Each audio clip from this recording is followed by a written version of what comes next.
네, W 청년부 여러분 반갑습니다.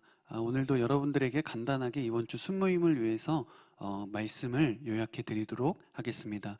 여러분들과 함께 이 세 가지 주제를 나눌 텐데요. 첫 번째로는 받은 대로 행하라. 그리고 두 번째는 욕망을 통제하라. 그리고 세 번째는 이 종말의 삶을 살라라는 이 세 개의 주제로 나누어 보도록 하겠습니다. 첫 번째, 이 데살로니가 성도들은요, 하나님의 복음을 받아들였고 이내 새로운 교회가 시작되었습니다. 구원받은 그들 거룩한 성도들이 된 것입니다. 그렇다면 이러한 질문들이 남을 수 있겠습니다. 앞으로 어떻게 행할 것인가?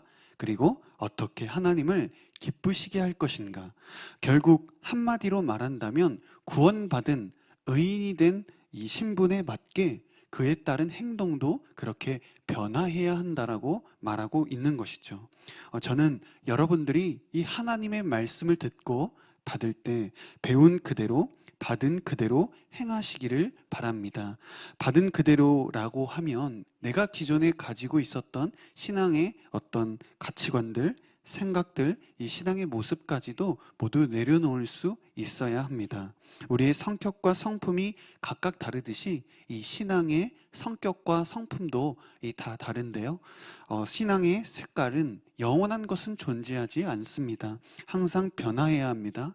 저는 여러분들의 이 기준대로 하나님의 말씀을 제단하는 것이 아니라 여러분들이 하나님의 말씀으로 이 제단받는 그런 삶을 살아가기를 소망합니다. 이 두 번째로 욕망을 통제하라입니다. 이 세 가지의 이 금지되는 이 명령을 이 바울이 하고 있는데요. 이 데살로니가 교회는 당시 신비 종교가 판을 치는 그런 도시였습니다. 데살로니가를 대표하는 신은 이 디오니소스라는 신이었는데요. 어떤 종교였냐면 이 남자의 성기를 상징으로 삼고요. 이 성적 탐닉을 통해서 이 번영과 풍요를 얻었던 그런 종교였습니다. 전형적인 생식 종교이다 보니까 당연히 이 문란한 이런 음란한 이런 문화와 종교적 예배가 많이 행해졌습니다. 바울이 지금 싸우고 있는 이 대상은요, 그래서 단지 어떤 교파나 종교적인 어떤 그런 대상이 아니라 이 하나의 문화와 영적인 전쟁을 벌이고 있는 것이죠. 성령님은요, 우리를 거룩하게 하시는 분입니다. 오직 성령님만이 가능한 일입니다. 이 데살로니가 지역에서 이 벌어졌던 이런 음란함, 이런 더러운 이런 문화들이 상당했습니다. 그러나 우리는 성령님을 의지하여 성령님의 거룩하심 앞에 우리를 끊임없이 세워야 합니다. 성령님만이 우리를 거룩하게 하심을 믿으시는 여러분들이 되기를 소망합니다. 바울이 금지했던 이 구체적인 것은요, 첫 번째로 이 혼의 관계를 금지하고 있습니다. 이 4절을 보시면 각기 거룩함과 존귀함으로 자기 아내를 취할 줄 알고 라고 기록하죠. 어떠한 이유로든 이 혼인 관계 이외에 어떠한 성적인 관계를 이 금지하는 이 말입니다. 그리고 두 번째, 세 번째를 같이 보겠는데요. 이 근친상간을 금지했고요. 그리고 간음을 금지했습니다. 6절에서 자기 형제를 해하거나 기만하지 말라는 뜻은 자기 형제를 넘어서서 그의 것을 빼앗지 말라라, 이런 뜻이거든요. 즉 자신의 형제 그 아내를 탐하지 말라는 이야기를 하고 있습니다. 인간다운 삶이란 무엇일까?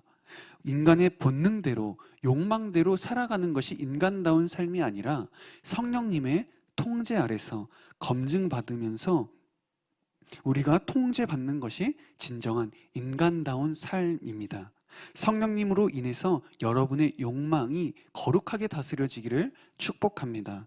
본능대로가 아니라 성령대로 살아가시는 저와 여러분들이 되기를 주님의 이름으로 축복합니다. 9절에서 10절은 데살로니가 성도들의 형제 사랑에 대한 이야기를 다루고 있습니다. 다시 칭찬으로 돌아온 것이죠. 이 사랑 이야기를 하는데요. 결국 기독교 공동체를 세우는 것은 무엇인가? 그 두 가지 기둥, 하나가 거룩이고요. 또 한 가지가 이 사랑입니다. 즉 거룩과 사랑은 분리할 수가 없는 것이죠. 11절에서 12절의 말씀입니다. 당시 이 데살로니가 성도들은 이제 막 신앙을 갖게 된 이제 막 신생아 교회 성도였습니다. 그러니 이 종말에 대한 이해가 살짝 부족했는데요. 예수님께서는 죽기 전에 자신들이 살아있을 때 올 거라고 생각했습니다. 그래서 당연히 자신의 생업을 포기하고 적극적이고 능동적인 어떤 삶이 아니라 이 수동적인 삶을 살게 되었는데요. 일상을 잃어버리고 흥분되고 격앙된 상태에 있었던 것이죠. 이런 데살로니가 성도들에게 바울은 어떻게 하면 이 성도들이 올바르게 종말의 때를 살아갈 것인가, 이거에 대한 이 답을 제시하고 있습니다. 총 이 5가지 방법인데요. 5가지의 내용 중에 첫 번째가 이 사랑하라, 두 번째 조용한 삶을 살라, 세 번째 자신의 일을 행하라, 네 번째 여러분의 손으로 일하라, 다섯 번째 열망하라입니다. 첫 번째, 우리 사랑하라는 말은요, 이 10절 후반절 더 풍성히 행하라, 즉 사랑하라는 말이겠죠.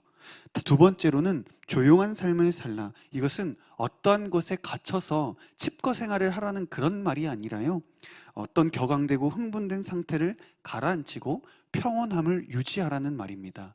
세 번째로는 자신의 일을 행하라고 말하고 있습니다. 당시에는 무례하게 교회 운영에 간섭하고 남의 일에 끼어들어서 교회의 질서를 무너뜨렸던 그런 사람들이 있었던 것 같습니다. 네 번째로 여러분의 직접 손으로 일하라고 말합니다. 열광주의, 어떤 그런 신앙에 빠졌던 이 사람들은요, 자기의 직장과 생계를 버리고 너무나도 이 광분된 그런 신앙 상태에 있었던 것이죠. 다섯 번째로 열망하고 힘쓰라는 말입니다. 일상의 목적을 상실한 채 하늘로부터 오는 예수님만을 목 빠지게 기다리면서 아무것도 하지 않는 것이 아니라 충실하게 일상의 영성을 회복하라는 하나님의 그런 말씀을 이 바울이 대신 전하고 있는 것이죠.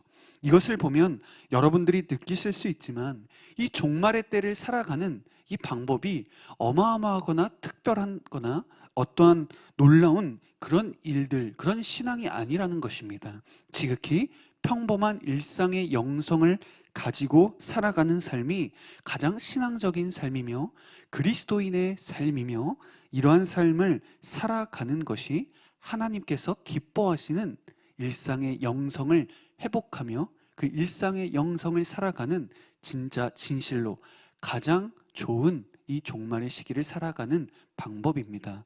저는 이런 삶을 살아가시는 저와 여러분들이 되기를 주님의 이름으로 축복합니다. 네, 감사합니다. 한 주간도 여러분 은혜로운 그런 나눔 해주시고요. 또 다음 주에 또 다른 말씀으로 찾아뵙도록 하겠습니다. 감사합니다.